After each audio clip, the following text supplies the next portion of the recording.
Hi, this is Mark Veenan with SmartTech Research.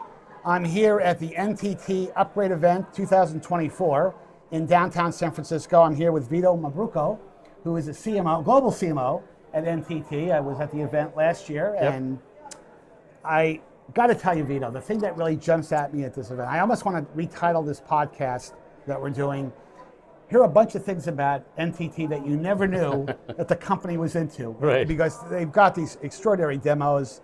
NTT has got kind of a brand reputation for innovation. We'll talk about that. Yep. But they're primarily known, I think, most people in technology circles as a driving force between a capability called photonics. They have this initiative called the IOWN initiative. We'll go into that. But they have their fingers into so many things that you would just never know that a company of this size was into. So anyway, it's always an educational event for me to attend. Good. And I appreciate you participating. No problem. That's part of my job, is to get that message out. Well, you're doing a good job of it. Well, I mentioned this word IOWN, and I mentioned that word photonics. Yep. And photonics has got some incredible potential.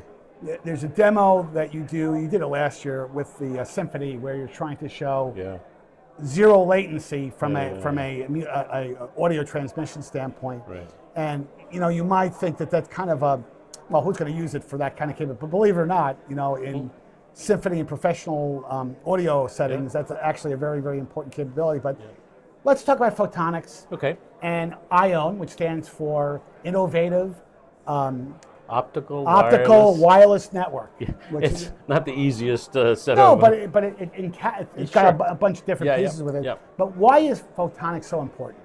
So, the idea behind photonics is when we first introduced the concept of IOWN, which was in 2019, the senior executives wrote a book on it, actually, called IOWN Beyond the Internet. And the idea was to begin to anticipate the massive volumes of data that were being created and processed and transmitted, and how much stress that's going to put on the infrastructure. The existing infrastructure, correct. And drive the use of power and energy. Now, this was before AI. 2019. You were reading my mind. Right. So this is a very forward-looking capability. Yes, because we already knew there was this demand coming, and so we've always been good with fiber optics because we're a telecommunications company historically. But the concept is around how can we transition from electronics, which generates a lot of heat, to photonics, which is light-based, which doesn't generate heat. Like going from more power efficient. Well, and so it's like going from incandescent to LED. Right. I found an incandescent bulb in my home the other day, and I went to put my hand. I was like, after 5 minutes, it was like burning hot. So the idea behind photonics is how do we transition from the electronics world, which generates heat, power, to a photonics world, which, like you say, is not only sustainable and drives lower power, but is faster and can drive lower latency, which is what AI is going to demand in the future. So that was our commitment 5 years ago. And now what you're seeing here and in the rest of our announcements is the beginning of the implementation of what we call the all-photonic network. The operational piece. Yes, that's the first kind of planned commercialization of our photonics R&D. Right. So you mentioned those two letters. You cannot go to a technology event today without you hearing about AI. Right. And truth be told, there's a number of demos here that you're incorporating AI. Right. And what I like to tell people, and I don't think NTT is any different, you've probably been, not probably, I know you've been already kind of involved with AI-related technology well before it became kind of a buzzword. Right. Machine language and all those different names. Yep. But now it's a thing. Yeah. But the thing that is absolutely true about AI, when you look at the data centers being constructed, when you look at the sheer amounts of data that it's producing, because at the end of the day, AI is only as efficient as the size of the large language models that it can access. Right. And these data centers are massive. It's creating trillions and trillions of terabytes of data. And so let's talk about that because, maybe you do have good mind reading skills, so you can predict the future. I wish I could predict the future with horse racing or with baseball. Maybe that would be a better example. But what strikes me is that it's so important that that AI will hit a limit if all of a sudden these data centers that are being constructed all over the world doesn't have plentiful access to really incredible breakthrough next generation connectivity capability. Yeah, I mean, there's two sides to the challenge of AI with regards to compute and processing and transmission and all of that. One is the demand side, which is how much power are we going to need to supply all of this AI-generated processing that we need in order to increase productivity and solve problems and deliver better healthcare and better robotics. So how much power do we need? That's the demand side. But there's also a supply side, which is can we reduce the power required in AI? And so we have two approaches to that. The first one is the photonics. So if we can continue to drive more photonics within not just the network, but in the data center, between systems, on a system board, between what we call chipsets or packages, and in a chipset. So if you start to introduce more light-based technologies, you reduce the power needed to generate the same or more processing capacity. So that's the supply side. So the one I like to say is, we're all trying to figure out how to dissipate the heat and use less power, and I'm saying let's just not create it. Let's use light-based photonics computing to reduce the power requirements for the same or greater capacity. The other solution we have is our what we call Suzumi, which is our small footprint large language model. And the idea there is behind a more function-specific LLM. So rather than have a massive LLM which is going to be customized to a specific requirement, why not just start with fewer parameters focused on a specific business problem? And that off the cuff reduces the power requirements because you're only using what you need to solve that business problem. So those are our two approaches. Now, it's interesting because one thing, and I'll throw you a little bit of a curveball here, which you always love when a technology analyst says this. No, but I'd like to get your opinion on this, is that there is a desire with the big AI silicon companies, the AMDs of the world, Intel, certainly Qualcomm, in that to promote AI from a local standpoint. Let me go out in a very simplistic manner. Let me go out and buy a Qualcomm-based laptop that has a Snapdragon processor that has AI goodness built into the processor. Now these processors are so capable, they are incredibly performing. And there's a notion that there is a benefit associated with running these applications locally for latency advantages, but also security advantages. Now, a lot of folks don't want, they love AI, but they may not necessarily want that stuff going on in the cloud. Do you guys have a perspective on that, or?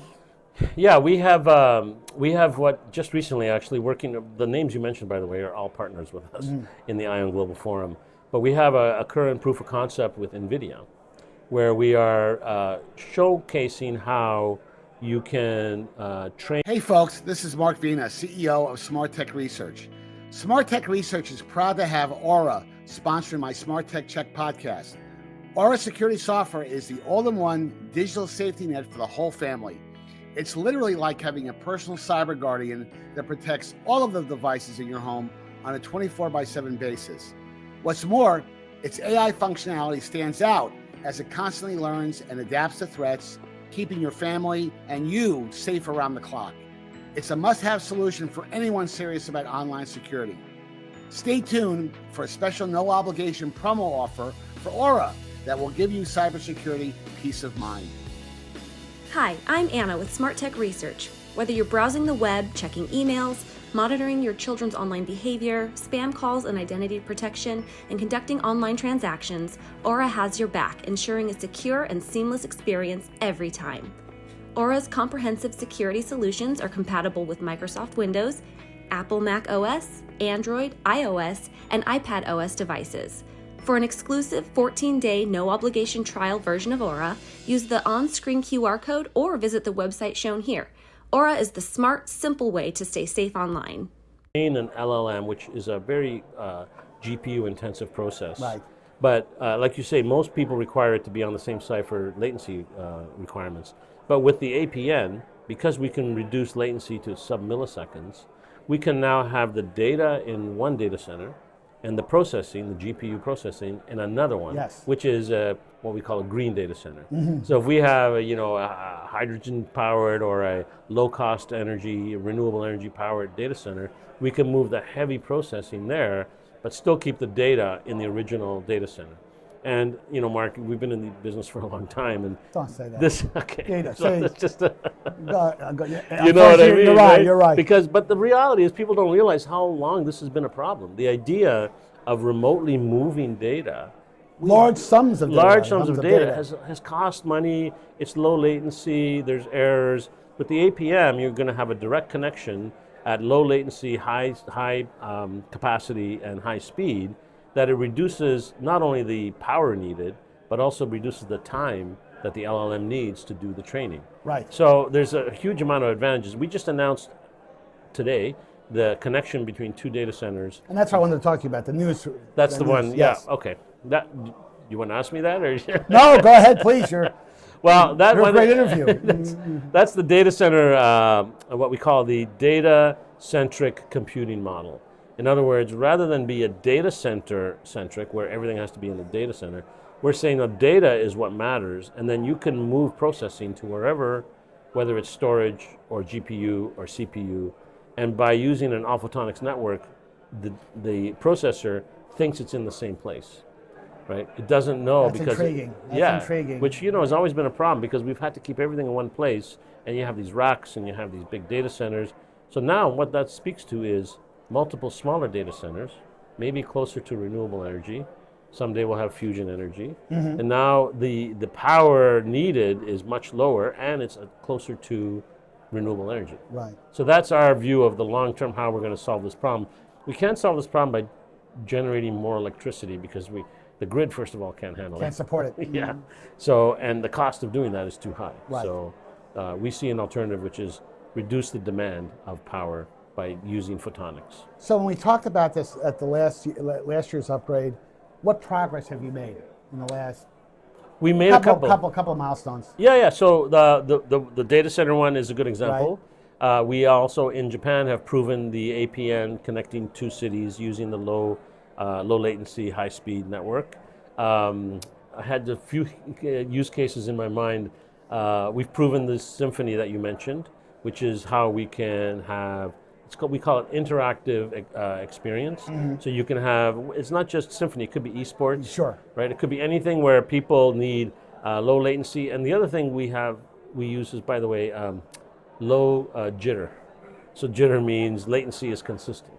So if you're going to have a gaming application, you can't have, and you want a level playing field, you can't have one guy getting good latency with no jitter and another guy getting jitter, because then they'll lose the game. Right. So it's important to have very consistent That's a latency. consumer application, but Yes. even in commercial, industrial applications, and we're seeing it right now, where doctors can operate on people remotely. Right. You can't have low latency. No, you no. can't even have really good low latency. You have to have very close to zero. You're approaching latency. zero. Yeah, we can never get to zero. Right. The other one where you need that is in robotics, and we talk about robotics, but the robotics we have today is very does a few things.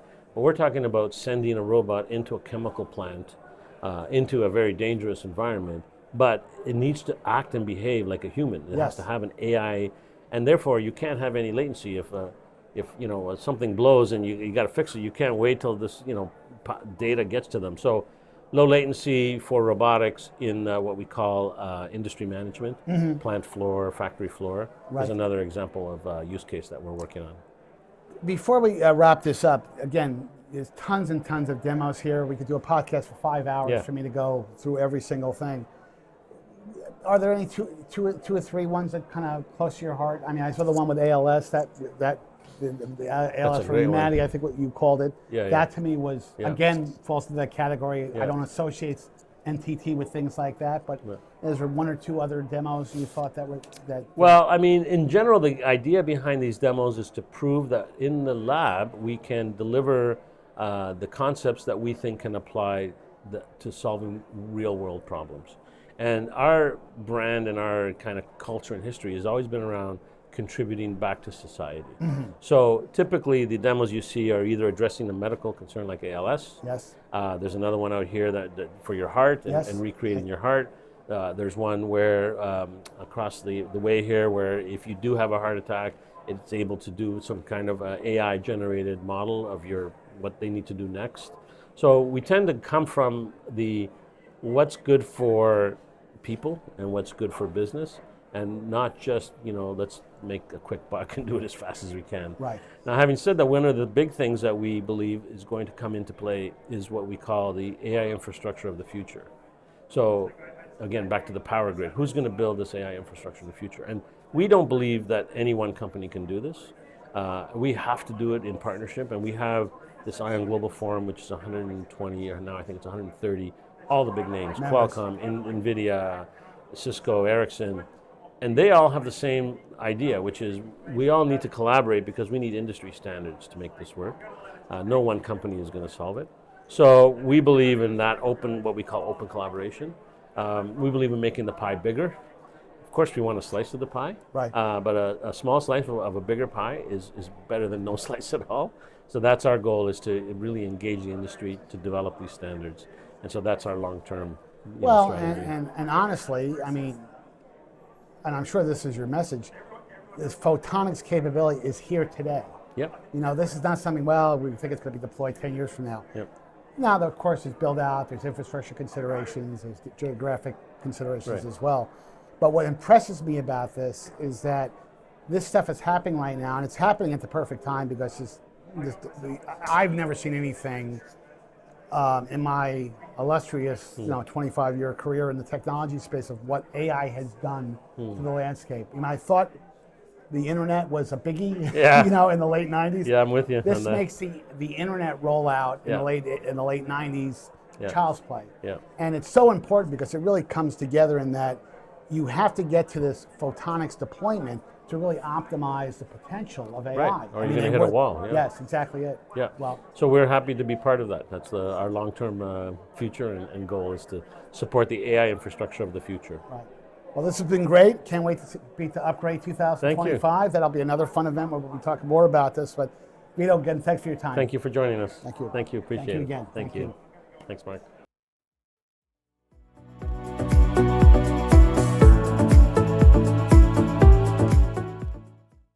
The demo that we are presenting here is basically security, privacy, and integrity protection platform.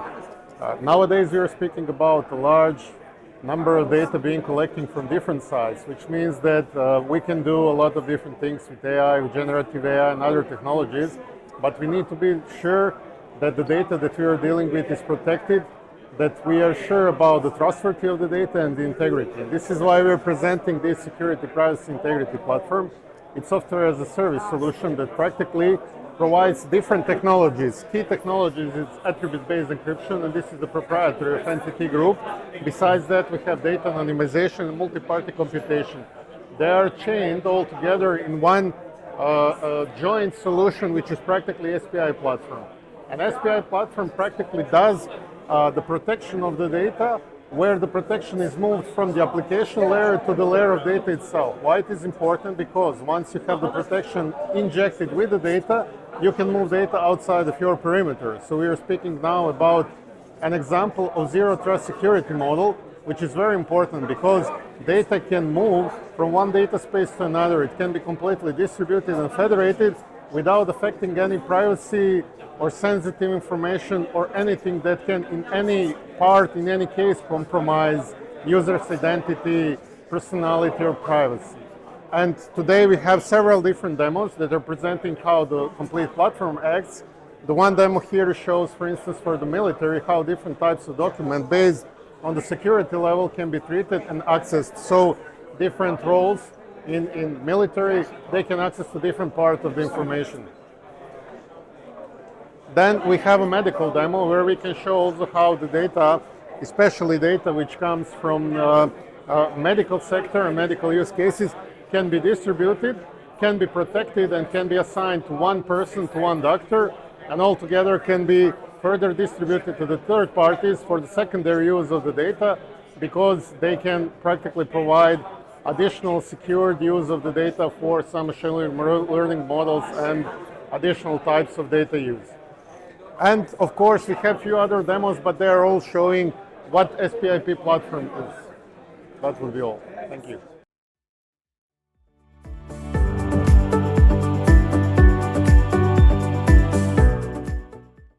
We are NTT Human Informatics Laboratories and Project Humanities, our joint project with Dentsu Lab Tokyo, a creative R&D team, and with ALS, an association to raise awareness of ALS. ALS is a disease which the patients gradually lose the ability to move their muscles. It is said that people with ALS can live their lives to the full term to using by a ventilator, but they lose their voice due to the surgery required to put on the ventilator. So our ambition is to overturn the general assumption that ALS, you cannot speak or you cannot your voice. With our technology, ALS patients can speak by their similar voice and move the body in the metaverse. His name is Masa, who is our first and most important collaborator. He used to play music and often performed as a DJ, but was diagnosed with ALS in 2013. Since he lost his voice and his physical movement, his biggest dream was to wave hands, responding to the audience while DJing. First, retrieve the lost voice. We generated in English synthesized voice retrieved from minutes of Masa's speech video in Japanese. And this is the voice, synthesized voice in English.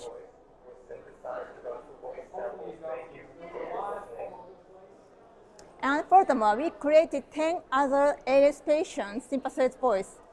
The synthesized voice was used at Move Fest, a music festival for raising awareness of ALS.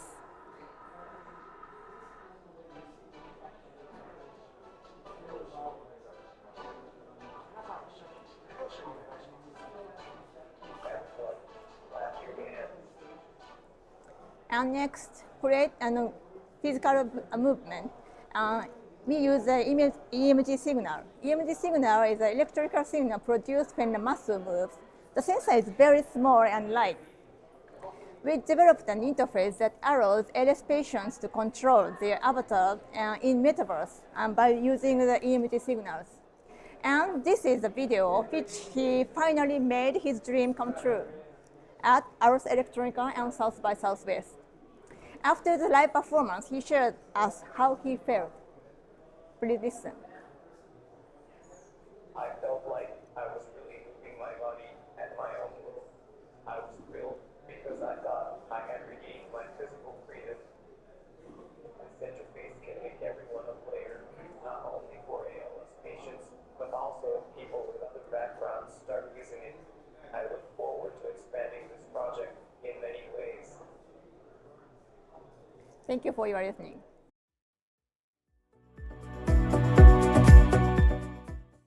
So our group's part of NTT Research. We are working on a connected AI platform, and our main goal is to basically provide enhanced aged care capabilities through using various technologies and artificial intelligence. So we use a combination of social technologies such as the robot for social interaction with the elderly while they're at home, to aid with potential issues with loneliness, which is a known contributing factor to things like dementia, Alzheimer's, things like that. We have some medical related technologies around measuring vital signs, blood pressure, hemoglobin A1C, blood glucose levels, things like that. We have behavior and environment monitoring. So some of the behavior monitoring comes from the robot, sentiment detection and things like that. Whereas environment sensors, we have sensors we put in the aged patient's home, with the end goal is to try to enable them to stay at home more and prolong that period before they have to go into a potentially assisted living or a hospital or something like that. We also have cognitive management that we do through interactions with the robot and stuff like that, so that clinicians or family members can track over time the wellness of the elderly participant. So the sensors monitor everything from temperature, humidity, carbon dioxide levels. They can tell when someone's going to go into the bathroom, when they're washing their hands, when they're cooking, when they're moving around watching TV, how their sleep habits, whether they're snoring or They're having what is considered good sleep hygiene. We combine that data, and obviously that's a lot of data that's collected, so we funnel that through AI models, and we produce reports that can summarize that data a lot better than what any human could summarize that data. Social health comes in with the robot, so the interaction, if elderly participant or during our proof of concepts may be at home for extended periods where they are home by themselves, they don't have anyone to interact to. Obviously robots don't replace human to human interactions, but for those people who have extended periods of time by themselves, the interaction, conversation, because you can have a conversation with the robot, talk about your hobbies, your interests, how you're going. You can even discuss your health-related vital signs with the robot, and it will talk back and that sort of stuff. So this is more of the overview that the people at the back end, be it a family member or a clinician, might look at some of the environment data. There's a lot of data going on here, everything from light to sound to movement. This is the kind of data that underpins the AI reports that we generate. There is video and with transcripts built in, and the last thing we'll probably talk about is some of the other stuff we're doing with we're working towards being able to detect health issues a lot sooner than what has been done with traditional medicine up until this point as well.